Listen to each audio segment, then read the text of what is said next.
But there have been many meetings and conferences like this in the past since Russia illegally invaded Ukraine in February 2022. So we can't have too much hope. I would also note that Putin put out his own peace plan for Ukraine, and it has a number of requirements that Ukraine will never agree to. And most importantly, also, the U.S. and other countries that are supporting Ukraine do not support as well. So right now, the two principal sides, Ukraine and Russia, seem far apart. But it is good news that so many countries are meeting in Switzerland, bringing their top diplomats to have a dialogue about what is appropriate in terms of ending this conflict. Yeah, I was just going to say, as we take this live look, these are incredible pictures that we're showing our audience of what's happening in Switzerland right now as you see those leaders gathered. You know, G7 leaders have stood with Israel in the past, as you just mentioned, and we hope to expect the same. But can we?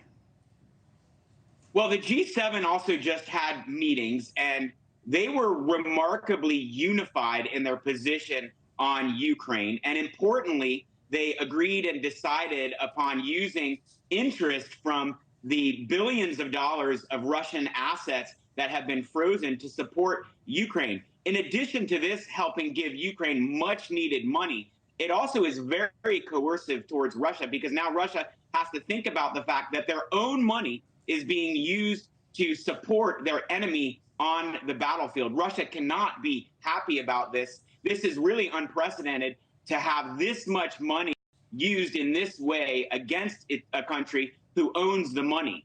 And so we'll see how that develops. But also, the G7 countries were unified in their criticism of China, which is supplying component parts and other things that Russia needs for its war machine in Ukraine. The G7 countries were very critical of China, and you could see them potentially taking action if China does not change its conduct in terms of its support for Russia, specifically with helping it in Ukraine. Yeah, so interesting. I also wanted to get your take on the Pope. Pope Francis became the first ever pontiff to speak at the G7 summit, giving a speech on artificial intelligence, saying human dignity needs to be kept at the forefront of technology. So what do you think? Could this lead to more pushback? Well, I think, first of all, this is a pope who's more forward-leaning than any pope we've had, especially in recent times. And he, breaks all sorts of traditions in terms of being involved in dialogue with countries around the world and getting involved in humanitarian concerns and also topical issues like AI. And so I think it's great that the Pope weighed in, that the Pope went to the G7 meetings. He has an important viewpoint, and obviously he has followers all over the world who trust him and trust his position. So I think it's a positive when he weighs in on it.